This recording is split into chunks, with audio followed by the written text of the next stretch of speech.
Former President Donald Trump has issued his most direct and forceful threat yet to Iran. If Iran continues to enrich uranium, he will bomb them. This explicit warning was delivered at a rally in Florida on Friday, June 27, 2025.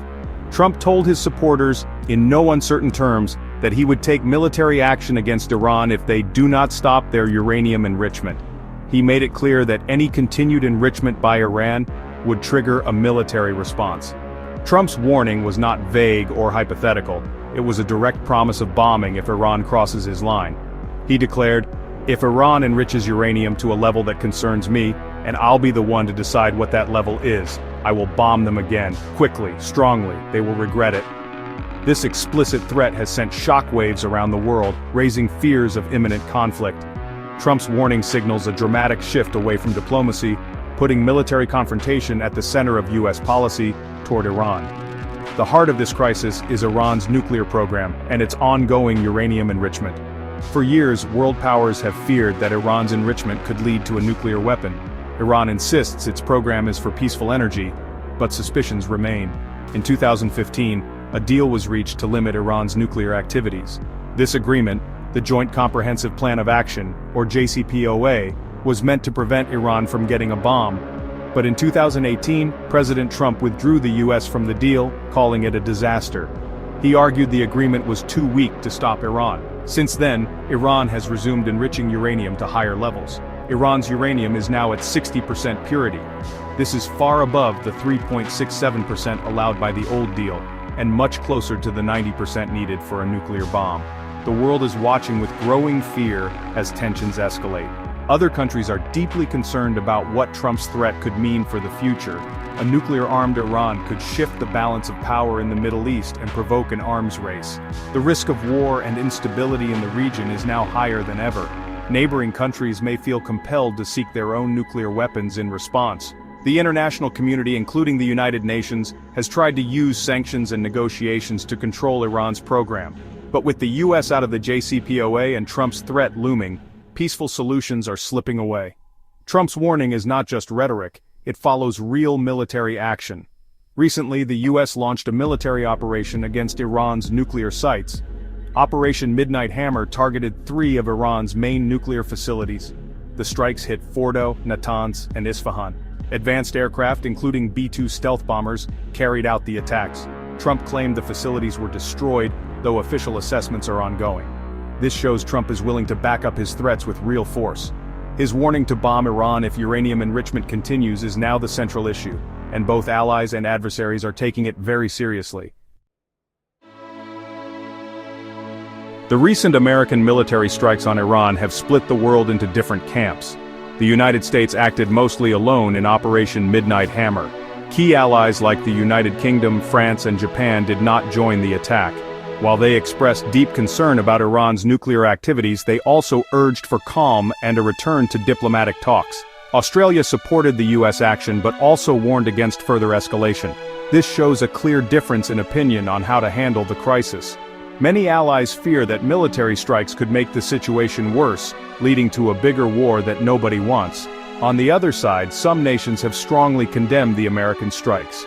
China, a major world power and Iran's biggest oil customer, called the U.S. actions dangerous.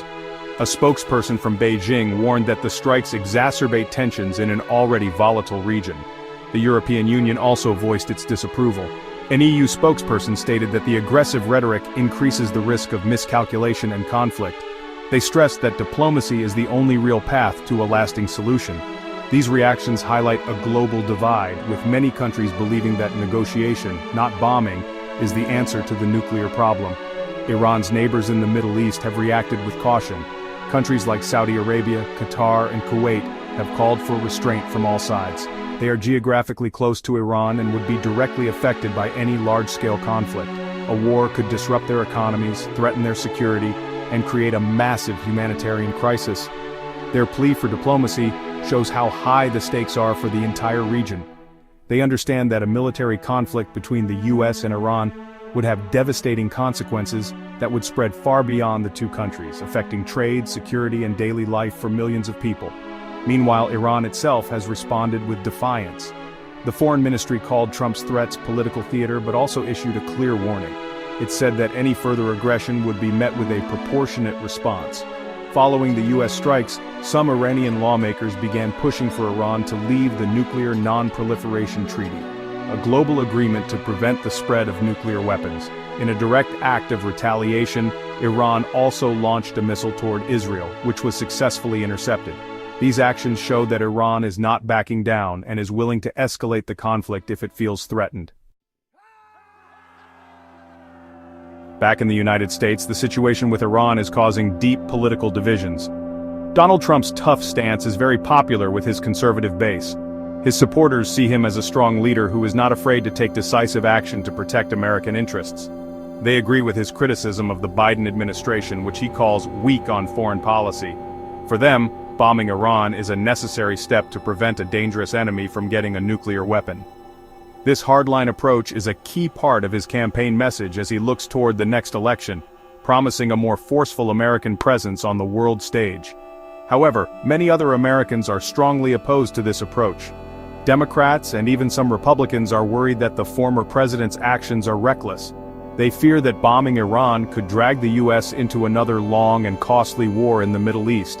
In the Senate, a resolution was introduced to require Trump to get approval from Congress before any more military action. The resolution failed, but the close vote of 53 to 47 showed just how divided the country's leaders are. Critics argue there was no evidence of an imminent threat from Iran that would justify the recent strikes without congressional consent. The upcoming election makes this situation even more complicated. Trump's threats are a central part of his campaign. He is trying to show voters that he is tougher than his opponents. This could help him win votes from people who are worried about national security. But it could also hurt him with voters who are tired of war and want the US to focus on problems at home. Even within his own MAGA movement, some figures like Representative Marjorie Taylor Greene have expressed hesitation about getting involved in another conflict. The debate over Iran policy will likely be a major issue for voters to consider. The personal element cannot be ignored. Trump has reportedly lived under the threat of Iranian assassination for months, ever since he ordered the killing of Iranian General Qasem Soleimani in 2020. While White House officials say this has not influenced his decisions, the constant personal danger adds another layer of tension to an already explosive situation. This personal history, combined with the political pressures of an election year, creates a volatile mix.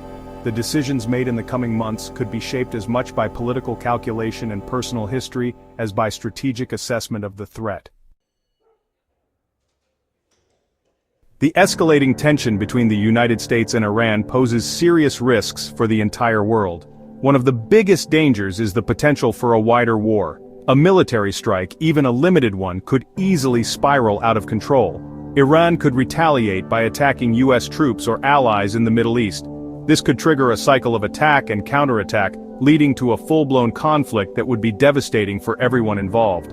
Such a war would not be contained to just two countries. It would likely draw in other nations, creating instability across the globe and leading to immense human suffering. Another major risk is the impact on the global economy.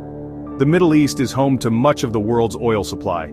Iran has threatened in the past to close the Strait of Hormuz, a narrow waterway through which about 20% of the world's oil passes. If this were to happen, oil prices would skyrocket. After the recent US strikes, oil prices already jumped by about 10%. A full closure of the strait would be catastrophic for the global economy, causing gas prices to soar, increasing the cost of goods, and potentially triggering a worldwide recession. Every person would feel the economic pain of such a conflict. This is important for everyone because the consequences of this conflict would be felt far beyond the battlefield. A war in the Middle East could lead to a new refugee crisis, with millions of people forced to flee their homes. It could also strengthen extremist groups who thrive in times of chaos and instability. Furthermore, a military conflict would likely end any hope of a diplomatic solution to Iran's nuclear program. If attacked, Iran might feel it has no choice but to build a nuclear weapon for its own protection, making the world a much more dangerous place for future generations. In the end, this is more than just a news story about two countries. It is a critical moment for international peace and security. The path of diplomacy is difficult and requires patience, but the alternative is filled with unimaginable dangers. The decisions made by leaders in Washington and Tehran in the coming weeks and months will have consequences that affect us all. They will determine whether the world moves toward a peaceful resolution or closer to a devastating war.